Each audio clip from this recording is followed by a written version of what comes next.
పుత్రోత్సాహము తండ్రికి పుత్రుడు జన్మించినప్పుడు పుట్టదు జనల పుత్రుని కనుగొని పొగడగా పుత్రోత్సాహంబు నాడు అని చెప్పి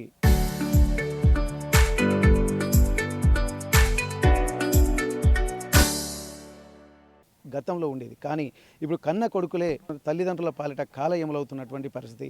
అభం శుభం తెలియని చిన్నప్పటి నుండి ప్రేమగా అల్లారు ముద్దుగా పెంచి చదువులు చదివించి ఒక ప్రయోజకులను చేసేటువంటి క్రమంలో ఉన్నటువంటి కొడుకులు కూడా ఇక్కడ ఆస్తి కోసము అలాగే తన యొక్క విలాసాలకు అడ్డు వస్తున్నారన్నటువంటి ఆలోచనలతోటి తల్లిదండ్రులనే మట్టబెడుతున్నటువంటి పరిస్థితులు ఈ కాలంలో చూస్తున్నాం. మరి ఎట్లాంటి పరిస్థితుల్లో ఇప్పుడు పుత్రుల్ని కనాలంటే కూడా ఒక భయంకరమైనటువంటి వాతావరణం మనకు స్పష్టంగా కనిపిస్తుంది.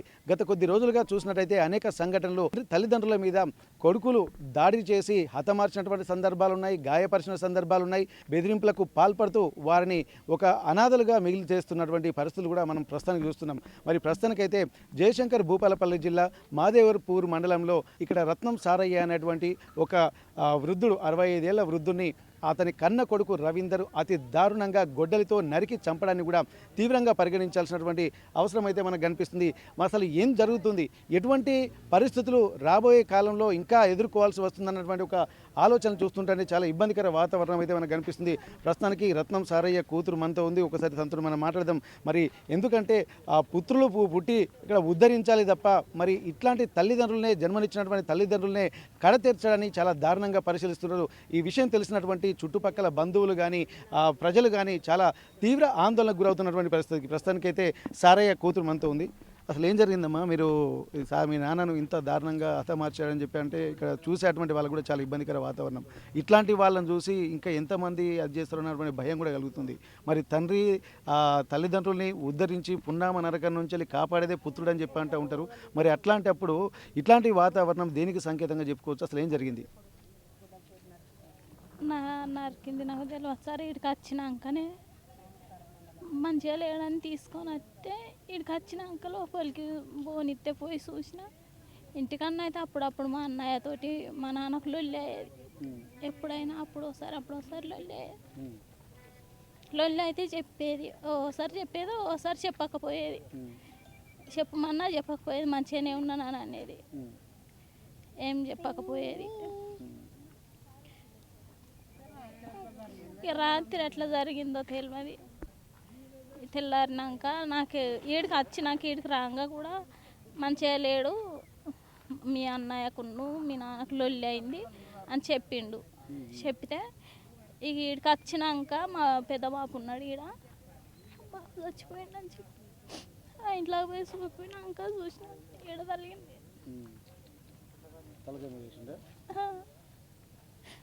ఇప్పుడు ఎన్ని రోజుల నుంచి గొడవలు అవుతున్నాయేమో మీ నాన్నకి మీ అన్నకి? వాళ్ళకి ఇద్దరికి ఊకే అవుతాయి, ఎప్పుడైనా అవుతాయి సార్. చిన్నప్పటి నుంచి ఏం కాదు కానీ పెద్దగా అయినప్పటి నుంచి అయినాకు మా నాన్నకు లొల్లి అవుతుంది ఊకే. ఇప్పుడు ఎందుకు గొడవ దేనికోసం పడ్డాడు అనుకోవచ్చమ్మా? అసలు గతం వాళ్ళిద్దరికి ఎందుకు ఈ మనస్పర్ధలు వచ్చేవి? అట్టిగానే లొల్లి పెట్టుకునేది దేనికైనా, చిన్నదానికి పెద్దదానికి. ఏదన్నా మంచి పని చేయమని మా నాన్న అంటేగా మంచిగా ఉండు మా అని ఏదన్నా పని చెప్పినా కానీ లొల్లి పెట్టేది మా అన్నయ్య. లొల్లి పెట్టి తిట్టేది చేయనని, నా ఇష్టం అని అనేది. ఇక అంతట్లోనే మేము మా నాన్నని అదే మీరు అన్నయ్యని ఏమన్నా అంటే లొల్లి పెడతాండ అంటే ఓసారి మాకు చెప్పేది, ఓసారి చెప్పకపోయేది, ఊకే చెప్పకపోయేది. మరి ఇప్పుడు మొన్న ఇంత దారుణానికి ఒడిగట్టడానికి గల కారణం ఏమనుకుంటున్నామా? మీకున్న సమాచారం ప్రకారం మీ బంధువులు కూడా మరి చెప్తా ఉంటారు ఇంట్లో గొడవ అయినట్టు, ఏం జరిగింది అనేది? ఆడికి పోతే మా అన్నయ్య చేసినట్టు అది ఇక పోతే తెలుస్తుంది. మా అన్నయ్య దొరికితే అన్నైనా తెలుస్తుంది. దాడి చేసి తనని విగతజీవిగా మార్చింది మాత్రం మీ అన్నయ్యనే కదా? ఇక ఆడికి పోతే తెలుస్తుంది సార్. లొల్లి అయితే అయ్యేది మా అన్నయ్యకు మా నాన్నకు ఊకే అయ్యేది లొల్లి. ఇప్పుడు మీ వదిన కూడా తను వదిలిపెట్టి 6 సంవత్సరాలు పైన అవుతుందని చెప్పి అంటున్నారు. వాళ్ళ కారణం ఏంది? ఆ కారణం ఏందమ్మా? వాళ్ళు ఎప్పుడో ఇడిసపెట్టిండ ఆమెని, ఇడిసపెడితే పోయింది. అంటే ఇప్పుడు ఆమెను ఈయన వదిలిపెట్టిందా లేకుంటే ఈయనను వదిలిపెట్టుకుని ఆమె వెళ్ళిపోయిందా? ఆమె వదిలిపెట్టి వెళ్ళిపోయింది. అంటే ఇప్పుడు ఈయన ప్రవర్తన సరిగా లేకపోవడమే కారణం అనుకోవచ్చా? మంచివాడు కాదు, నేను ఉండానే వెళ్ళిపోయింది, ఆమె వెళ్ళిపోయింది. మరి ఇప్పుడు ఈయనకి రవీందర్కి మీ అన్నయ్యకి ఏమైనా పిల్లలు ఉన్నారా? ఏం వాళ్ళు లేరు, పిల్లలు లేరు, ఏం లేరు.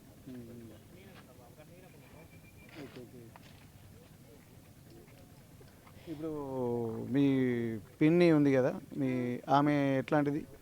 మంచి ఆమె మంచిగానే చూసినావా నేను అయ్యేది ఏడో కానీ చెప్పు చూసినావా? ఏం జరిగిందమ్మా? మీరేమవుతారమ్మా? నేను బిడ్డను అవుతా, పెద్ద బిడ్డను. పెద్ద మరి ఏం జరిగిందమ్మా మీకున్న సమాచారం? ఇప్పుడే వస్తాను కదా, వచ్చింది భీములు అడగటానికి నేను వస్తాను. మీ బంధువులు ఏం చెప్పలేదా? చచ్చిపోయినా నాకు ఆయన చెప్తాను. ఫోన్లో వచ్చిందట, ఫోన్ చెప్పిందా మనసులు చెప్పినా నీకు?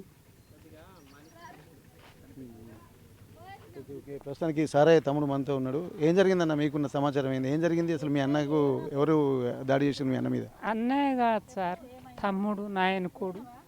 మీరే అన్ననా? నేనే అన్నాను. ఓకే, ఏం జరిగింది మరి? అయితే అయినా మైపల్లి ఉంటాడు, నేనేమిలో పెళ్ళిళ్ళు ఉంటా.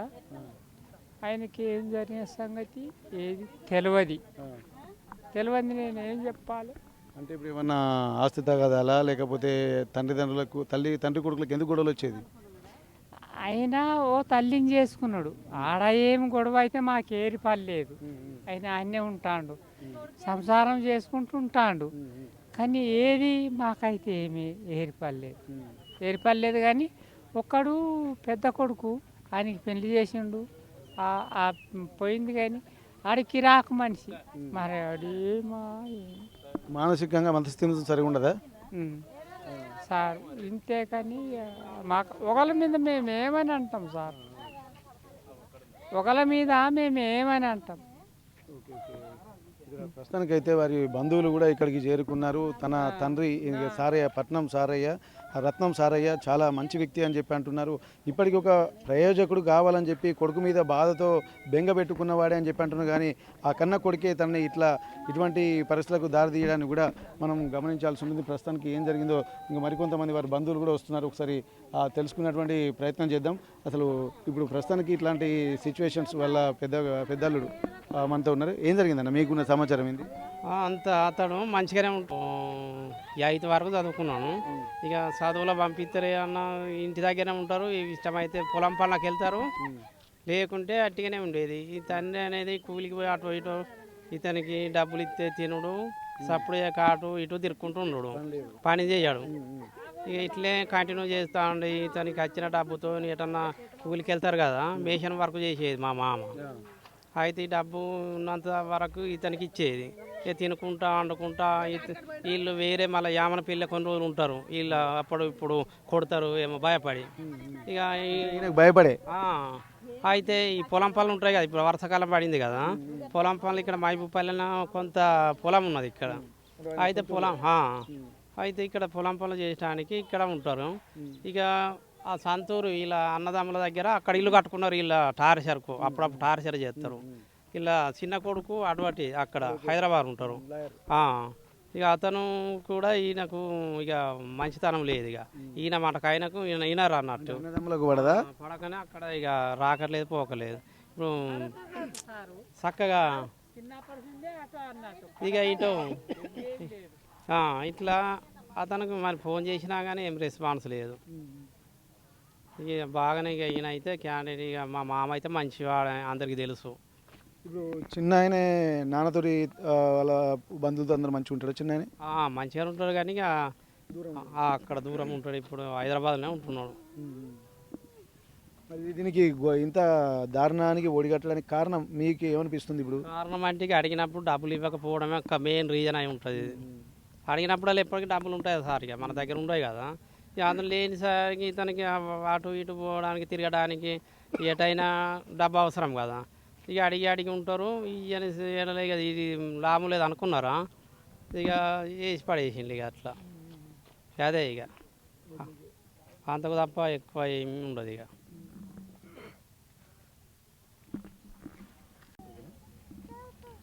మరికొంతమంది బంధువులు కూడా మనతో ఉన్నారు. ఒక్కొక్కరు ఒక్కొక్క క్లారిటీ ఇస్తున్నారు. వారేం చెప్దాం, ఎందుకంటే ఇక్కడ రత్నం సారయ్య వాళ్ళ సడ్డకుడు అయితే ఉంటాడు. దాంతో మనం మాట్లాడదాం. మీ పేరన్నా? నా పేరు వెంకయ్య. ఓకే. ఏం జరిగిందన్న మీకున్న సమాచారం ప్రకారం? మరి రవీందర్ వాళ్ళ నాన్నను అత్యంత దారుణంగా హతమార్చడానికి కారణం ఏంటి? అని ఆయన పనికి పోతే డబ్బులు గిట్ట అయితే పింఛన్ రూపాయలు వస్తే 10-5 ఇచ్చేది, ఇవ్వకపోవడం వల్ల ఇక నిన్న మొన్న పింఛన్ ఇప్పించుకోవచ్చు. ఇక అందుకే నాకు ఈ మనీ ఏదో గొడవ అయితేనే వేసినట్టున్నది, అంతకు తప్ప ఆయన ఏం పనికి పోయేతోడు కాదు. ఈ రవీందర్ ఏం పని చేయడు ఇక? చెయ్యడు. మశాన వాటికెళ్ళనే బియ్యం దయ్యంగా ఉంచదు, అన్న వండుకొని తినుకుంటూ ఉండేది ఎండాకాలంలో అయితే. ఉమ్. అది. శ్మశాన వాటికల్ని వండుకొని తినేదా? ఆయన సొంతం వండుకొని తినుకుంటూ ఉండేది ఎండాకాలంలో. అందులోనే ఉండేది. ఇక ఇంటికి వచ్చి బియ్యం అవి ఇవి పట్టుకొని పోయి వండుకొని అన్నీ తినుకుంటూ ఉండేది. అక్కనే ఉండేది, ఇంటికి వచ్చేది. ఇప్పుడు ఎన్నేళ్ళ నుంచి వెళ్ళి శ్మశాన వాటికి వెళ్ళి ఉంటున్నాయని? 2 సంవత్సరాల నుంచి వెళ్ళి అందులోనే కనబడతాడు. మేము జంగల్కి అటు ఇటు పోతే అది జంగాలు ఉంటే అందులోనే ఉండేది. అంటే వాళ్ళ భార్య వెళ్ళిపోయిన తర్వాత ఆయన ఇట్లా పిచ్చోడు అయిపోయాడు. పోయిండు అలా భార్య పోయిన నుంచి వెళ్ళి. అంతే సార్. ఇప్పుడు శ్మశాన వాటికలో వండుకుంటూ మరి వండుకొని తింటాడు, ఆన్నే వండుకుంటాడా? వండుకుంటాడు, పండుకుంటాడు. అంటే ఈయన మానసిక స్థితి సరిగా లేకపోవడం వల్లనే వాళ్ళ నాన్న మీద దాడి చేసిండా? అంతే సార్. ఇప్పుడు అంతేగాని ఆస్తి గొడవలు అవి ఇవి కాదు ఇక్కడ. ఏది లేదు సార్. ఆయనకి ఆస్తి పాస్తుల మీద పెద్ద ఇంట్రెస్ట్ ఏం లేదు. ఇంట్రెస్ట్ లేదు, ఏం లేదు. Okay sir. Okay okay. ఇప్పుడు మీ బామర్ది అంటున్నారు కదా, మరి ఆయన నిజంగా ఇట్లాంటి మానసిక స్థితి ఉన్నప్పుడు మరి ఆయనకి ఏమైనా డాక్టర్ కానీ ఎవరికైనా చూపించండు సార్. అట్లా ఆయన ఒకసారి బాగానే ఉంటాడు, ఒకసారి ఏ టైంలో ఎట్లుండేది తెలియదు. హాస్పిటల్ కూడా చూపించిండ్రు. అంటే ఇప్పుడు మధ్య తాగుడు కూడా లేదు, ఒక బిగిడి తాగుతాడు అంతేగాని ఇక ఈ మద్యం కానీ అంబ ఏది అలవాటు లేదు. ఈ కారణం ఇదే, డబ్బు సరిగా అందకపోవడం వల్లనే ఇట్లా జరిగి ఉంటుంది సార్. ఇక అంతకు భూమి గొడవలు కానీ వాళ్ళకి ఇంకా ఏది. అంటే ఇప్పుడు చెప్తున్న దాని ప్రకారం ఏంటంటే తన భార్య ఉన్నంత వరకు మంచిగున్నాడు, అప్పుడు మంచిగా ఉన్నాం కానీ మా భార్య కూడా అంత అవసరం అనిపించలేదు. భార్య కూడా వేరే స్థలాలలో చూసేద్దామని అట్లా కూడా అడిగినా కానీ ఏం రెస్పాన్స్ లేదు. ఈయన మానసిక స్థితి సరిగా లేకపోవడం వల్లనే ఆమె వెళ్ళిపోయిందా? బాగానే ఉండే అప్పుడు బాగానే ఉండే సార్. ఉండే కానీ గొడవల వాళ్ళు ఎట్లా వెళ్ళిపోయిన వాళ్ళు. ప్రస్తుతానికి మరికొంతమంది వారి బంధువులు ఉన్నారు. అమ్మ, మీకు తెలిసినటువంటి సారయ్య గురించి ఏమో అందరు మంచిగా చెప్తున్నారు. ఇప్పుడు కొడుకు అంటేనేమో ఈయన కూడా ఎందుకంటే డబ్బులు అందుబాటులో లేక కొంత బయట తిరగడం వలన అని చెప్పి అంటారు, కానీ ఆస్తి గొడవలు ఏం కాదు అని చెప్పి అంటున్నారు. భార్య వెళ్ళిపోయిన తర్వాత మరింత ఇబ్బందికర వాతావరణంలోకి వెళ్ళినట్టు తెలిసింది. మీకున్న సమాచారం ఏందమ్మా? నాకు ఇక నా కొడుకు పెళ్ళి అయిన వచ్చింది ఇప్పుడు 18 సంవత్సరాలు 19 సంవత్సరాలు అవుతుంది. కానీ వాళ్ళ ఇంటికి నేను బొక్కలేదు, నా ఇంటికి కలిసి నాకు ఇలా వాళ్ళ ఇంటి కాడ నేను అడుగు కూడా పెట్టాలి, ఆ ఇంటి సంబంధం కూడా నాకు తెలియదు. ఇప్పుడు వాళ్ళ కొడుకులు ఎట్లా చేస్తాను, ఈయన ఎట్లా చేస్తాను, వాళ్ళ ఇంటి సంబంధం కూడా నాకు తెలియదు. ఇప్పుడు ఇంట్లో ఎవరెవరు ఉంటారు మరి సార్? ఇప్పుడు ఎందుకంటే ఇప్పుడు చిన్న కొడుకేమో హైదరాబాద్లో ఉంటున్నాడు, పెద్ద కొడుకు ఒక్కడే ఉంటున్నాడు, 2 బిడ్డలకు పెళ్లిళ్ళు చేసేమో బయటకు పంపించేసిండ్రు. అంటే ఇప్పుడు ముగ్గురే ఉంటున్నారు ఇంట్లో? ముగ్గురే ఉంటున్నారు. మరి వాళ్ళు కొద్దిగా అంటే అప్పుడప్పుడు గొడవలు అయ్యేది కానీ మంచిగానే ఉండేదా? ఇక అప్పుడప్పుడు గొడవలు అయ్యేది కానీ మంచిగానే ఉండేది. మరి ఇక మంచిగా ఉంటేనే ఉన్నాళ్ళు కదా ఇన్ని రోజులు ఇంట్లో, ఇక ఆయనకి ఏం కూడిందో మరి ఇక అట్లా చేసింది. ఇప్పుడు సారయ్య భార్య కొద్దిగా మంచిదేనా? మంచిదే. మొదటి భార్య చనిపోయిన తర్వాత ఏమైనా చేసుకుందని చెప్పి తెలుస్తుంది కదా? మంచిది, ఆమె మంచిది. ఆమె వచ్చేది నా ఇంటికి ఆమె వచ్చేది, సారాయి వచ్చేది, కానీ నేను పోకపోయేది వాళ్ళ ఇళ్ళలో. పోలే నేను వాళ్ళ ఇంటికి.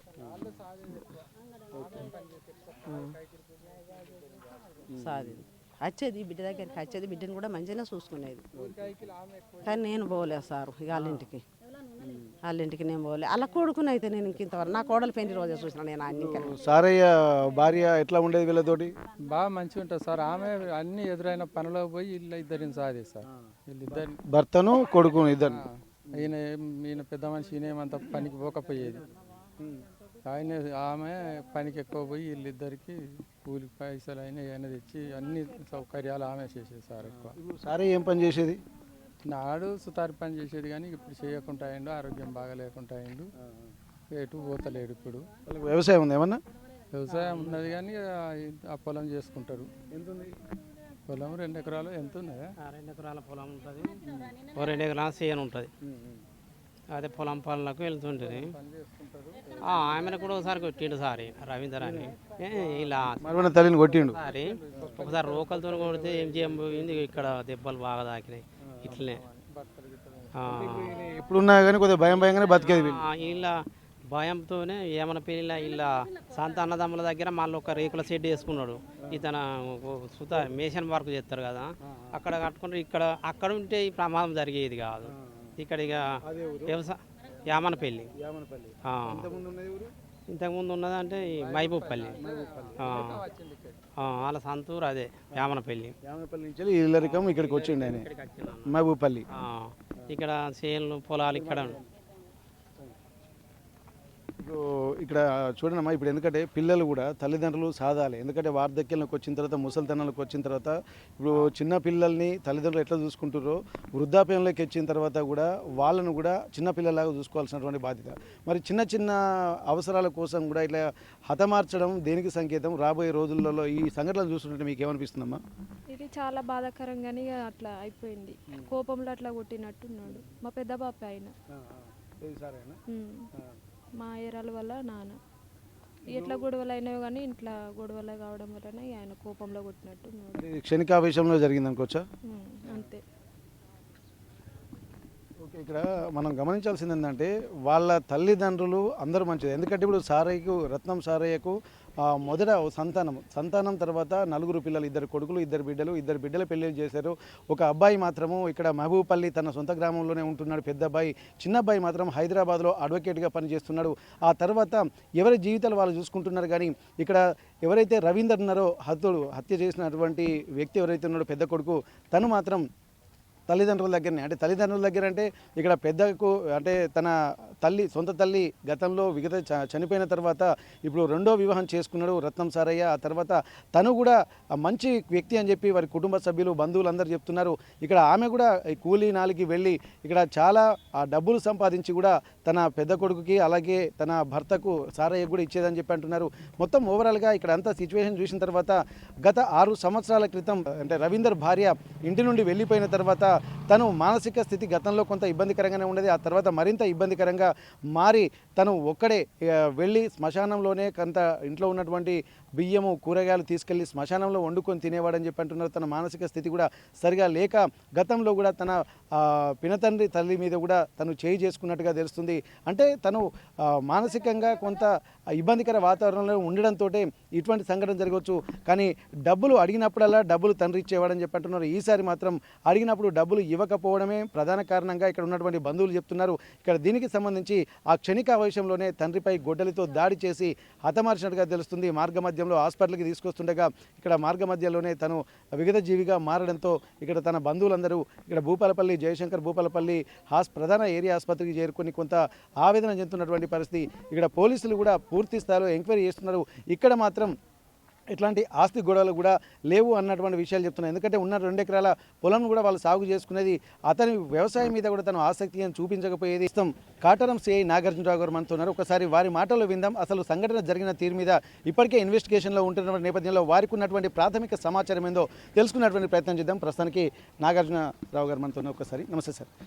సార్, ఏం జరిగింది సార్? ఇప్పుడు వాళ్ళు చెప్తున్నటువంటి విషయాలేమో ఒక్కొక్కరు ఒక్కొక్క విధంగా చెప్తున్నారు. మీ ఇన్వెస్టిగేషన్లో మీకున్న సమాచారం ఇది సార్. మాకున్న ప్రాథమిక సమాచారం ప్రకారం ఎవరైతే ఇప్పుడు ఈ డిసీజ్డ్ ఉండో హతుడు భార్య పోచక్క పిటిషన్ మేరకు మేము ఇన్వెస్టిగేషన్ స్టార్ట్ చేసినాం. దీంట్లో భాగంగా ఈ రత్నం సారయ్య యొక్క 65 సంవత్సరాలు కలిగినటువంటి వ్యక్తిని అతని కొడుకైనటువంటి పెద్ద కొడుకైనటువంటి రత్నం రవీందరు మార్నింగ్ 2 గంటల నుంచి 3 గంటల మధ్యలో అందాజా గొడ్డలతోటి నరికి అక్కడ నుంచి వెళ్ళి పారిపోయింది అనేది సమాచారం. దీనికి సంబంధించి కారణాలు ఏందనగా ప్రాథమికంగా వాళ్ళు చెప్తుంది ఏంటంటే పిటిషనర్ యొక్క ఆలోచన వాళ్ళ యొక్క భావాలు ఏంటంటే ఇంతకుముందు వాళ్ళ గతంలో భూమికి సంబంధించిన గొడవలు జరుగుతుండేవి కుటుంబంలో, దానికి సంబంధించి చంపి ఉంటాడని చెప్పేసి అనేది వాళ్ళు ప్రాథమికంగా తెలియజేస్తున్నారు. మిగతాది కూడా ఏందనేది కూలంకషంగా దర్యాప్తు పూర్తి అయిన తర్వాత తెలుస్తుంది. సార్, ఇప్పటికి నిందితుడు అదుపులో ఉన్నారా లేకపోతే పరారీలో ఉన్నారా సార్? నిందితుడు పరారీలో ఉన్నాడు. మా గౌరవ ఎస్పీ గారి ఆదేశాల మేరకు ఒక 3 పార్టీలు చేసి అతని కోసం ఏదైతే ఈ మహబూబ్పల్లి చుట్టుపక్కల ప్రాంతాల్లో అటవీ ప్రాంతం ఉన్నది, మరియు ఇతను ఎప్పుడు కూడా ఈ ఐసోలేటెడ్ ప్లేసెస్లలో చుట్టుపక్కల ప్రాంతాల్లో తిరుగుతూ ఉంటాడు. అతని కోసం అని చెప్పేసి 3 బృందాలు గాలింపు చర్యలలో ఉన్నాయి. దీని తర్వాత మేము కూడా యాడై ఇంకొక 2 బృందాలు తయారై నిందితుడిని వీలైనంత తొందరగా పట్టుకుంటామని చెప్పేసి తెలియజేస్తాం. సార్, ఇప్పుడు నిందితుడికి గతంలో ఏమైనా నేర చరిత్ర కానీ ఇటువంటి బెదిరింపులకు పాల్పడే చరిత్ర కానీ ఏమైనా ఉందా సార్? ఇప్పటికి ఇంకా ఏమీ అది మేము ఇంకా దాన్ని వెరిఫై చేయలేదు. ఇప్పుడు ఇది ఏదైతే ఉన్నదో అతడి యొక్క బాడీకి సంబంధించినటువంటి అన్ని కార్యక్రమాలు అయిపోయిన తర్వాత ఏదైతే సీన్ ఆఫ్ అఫెన్స్కి పోయి అక్కడ నుంచి వెళ్ళి మిగతా కోణాలలో మేము మా యొక్క ఆన్లైన్ డేటాబేస్లో కూడా మిగతా ఇష్యూస్ అన్నింటిని కూడా చూసుకొని అతన్ని అప్రహెండ్ చేసిన తర్వాత కనుక్కోవడం జరుగుతుంది. ఒకవేళ మీరు సీన్ ఆఫ్ అఫెన్స్కి వెళ్ళాలంటే ఖచ్చితంగా నిందితుడు మీ హ్యాండ్ ఓవర్కి రావాల్సి ఉంటుంది. అట్లాంటప్పుడు మరి ఎప్పటి వరకు పట్టుకునేటువంటి అవకాశం ఉంటుంది సార్ అప్రాక్సిమేట్లీ? అక్కడ పోవడానికి నిందితుడు ఏం అవసరం లేదంటే మేము పోయి ప్రాథమికంగా అక్కడ ఎట్లా చేసాడు, ఏంది, ఏ వెపన్ వాడిండు, ఎట్లా అనేది తెలుసుకోవడం కోసం పిటిషనరు మరియు వాళ్ళ యొక్క రక్త సంబంధికులు తెలిపినటువంటి సమాచారంతో మేము అక్కడికి వెళ్ళి అవి చూసుకుంటాం. నిందితుడిని పట్టుకున్న తర్వాత నిందితుడు అసలు యొక్క మోటివ్ వీళ్ళు చెప్పేది వేరు, అతను ఏం చెప్తాడో విచారణలో అనేది దాన్ని మనకి కేసు బలం చేకూర్చడానికి తెలుస్తుంది ఆ తర్వాత. ఇప్పుడు ప్రస్తుతానికి ఇట్లాంటి వీళ్ళ కుటుంబానికి సంబంధించి వాళ్ళ అన్నదమ్ములు, కుటుంబ సభ్యులు ఎంతమంది ఉన్నారు సార్ బంధువులు? ఎందుకంటే నిందితుడు కూడా గతంలో భార్యతోటి గొడవలు అయిపోయి కొంత ఇబ్బందికర వాతావరణం ఉన్నట్టుగా తెలుస్తుంది. మీకున్నటువంటి సమాచారం, ఎందుకంటే అట్లాంటి నేపథ్యమా లేకపోతే ప్లస్ అగ్రికల్చర్కి సంబంధించి వ్యవసాయానికి సంబంధించిన గొడవలు ఏమైనా? అతను భార్యతో విడిపోయి ఒక 6 సంవత్సరాల నుంచి వెళ్ళి తల్లిదండ్రులతోనే కలిసి ఉంటుండు. వీళ్ళు మొత్తం కూడా సంతానం 4. అయితే ఇప్పుడు ఎవరైతే పిటిషనర్ ఉన్నాడో, ఇప్పుడు పిటిషనర్ అంటే మన చనిపోయిన అతను ఉన్నాడో, చనిపోయిన అతనికి ఆల్రెడీ మొదటి వివాహమై మొదటి భార్య యొక్క సంతానం ఈ 4. తర్వాత ఆమె చనిపోవడం మూలంగా ఈమె రెండవ వివాహం చేసుకున్నాడు. ఈమెకు సంతానం లేదు. ఈ రవీందర్తో పాటు వాళ్ళ బ్రదర్ ఒక అతను, దాంతోపాటు ఒక 2 సిస్టర్స్ ఉన్నారనమాట. వాళ్ళు చెప్పేదాన్ని బట్టి భూమి గురించి గొడవలు అవుతాయి. ఇతను కూడా ఎవరితో మందిలో కలిసేటోడు కాదు, ఎక్కువగా ఒంటరిగా మూవ్మెంట్ చేస్తుంటాడు అనేది ప్రాథమికంగా మనకు తెలిసిన విషయం. మిగతా ఆయన కూడా తర్వాత దర్యాప్తులో తెలుస్తుంది. Thank you sir. ఇప్పటికే ఇక్కడ రత్నం సారయ్య అనేటువంటి మృతుడు అతని